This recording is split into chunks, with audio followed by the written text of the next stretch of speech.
अडवाणी साहब, चूंकि आप कारोबारी लोगों को भी रिप्रेजेंट करते हैं और पाकिस्तान की इकनॉमी से लेकर सियासत पर बड़ा अच्छा तज्जिया देते हैं, ज़हर कातिल बजट है ये, शिबली फराज कह रहे हैं। देखें, बजट तो बहुत डेंजर आया है, देखा जाए तो इसमें तो कोई दो राय नहीं है। लेकिन पहले तो आप इसको देखें कि जो सैलरी क्लास है उनको तो मुझे लगता है आप उस डगर पे ले आए हैं कि वो सुसाइड कर जाएं। हाँ, इतना खतरनाक बजट जब मार दे किसी सैलरी क्लास के तो लिए आपने बिल्कुल कुछ नहीं छोड़ा। बाकी रहा सवाल कि अभी बजट देखें, हर सेक्टर पे उन्होंने कहीं ना कहीं ऐसे काम किए जो मुश्किल से चल पा रहे थे।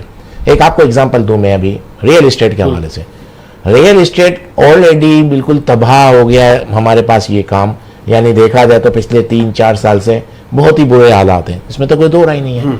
अब इनके ऊपर टैक्स और बढ़ा देने का मकसद क्या है मेरी समझ में नहीं आ रहा, और ज्यादा है यानी इस तरह देखें आप, अभी आपने दुबई लीग आई, आपने देखा 11 से 12 अरब डॉलर पाकिस्तान के। हुकूमत का एक इस पे मौकिफ ले रहे हैं, पाकिस्तान में टैक्स निजाम नाइंसाफी पर मबनी है, इंडस्ट्रियल सेक्टर 61% टैक्स दे और रियल एस्टेट सेक्टर सिर्फ 0.3, इसीलिए रियल एस्टेट सेक्टर को हमने अताब में नहीं, अपने इंडस्ट्री का भी जिक्र किया ना इसमें। अब मैं आपको बताऊं, देखें ऑलरेडी हमारी तकरीबन 11 से 12 अरब डॉलर आपको दुबई लीग से पता चला, मुझे लगता है उससे भी ज्यादा निकल गए हैं। तो सब लोग वहां चले गए हैं, जो नहीं गए, जो यानी पाकिस्तान से प्यार करते हैं कि हमको यहाँ इन्वेस्टमेंट करनी है, और वो यहाँ पर रहे, और जो नहीं गए तो आपने उनको ये मैसेज दे दिया कि आपको भी चला जाना चाहिए था। अच्छा। जो आप थोड़े बहुत इधर रह गए वो भी चले जाए, क्योंकि आपने बताया दुबई लीग से आपने एक चीज देखी कि 11-12 अरब, और बाकी दूसरे बहुत मुल्कों में भी गए, अमेरिका वगैरह, आप लेकिन एक जो लीग आई उसके हिसाब से,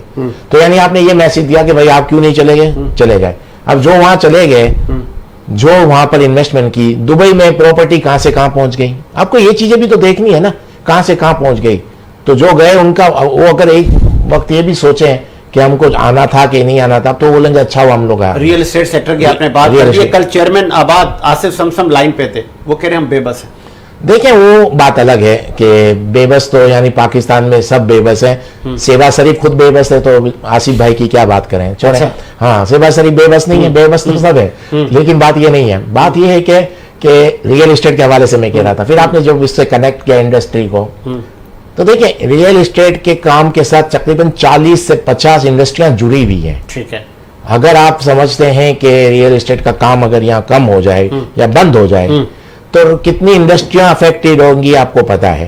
और मुझे लगता है पिछले अगर 5-10 साल आप देखो, सिर्फ यही एक सेक्टर है जो रोजगार जनरेट कर रहा है, बाकी पाकिस्तान में काम कहाँ है। ओवरसीज पाकिस्तानी जो है वो इन्वेस्टमेंट किस में करते हैं, इसी में करते हैं। और ये वो सेक्टर है जो इतनी रोजगार क्रिएट करता है। अब आप इसका मतलब बेरोजगारी में और इजाफा होगा। और एक और चीज मैं आपको बता दूं, अगर आपके मुल्क में देखें, अगर आप चाहते हैं आपके मुल्क में अमन रहे तो बेरोजगारी कम करनी पड़ेगी, वरना अगर आपके यहाँ बेरोजगारी बढ़ती जाएगी आप अमन का सोचना भी छोड़ दें। तो देखिए कितनी चीजों से जुड़ी हुई है। ये एक सेक्टर था जो काम चला रहा था, इसी में बिजनेस था लोगों का, इससे कितनी इंडस्ट्रियां जुड़ी हुई थी, उसको भी टैक्स में डाल दिया।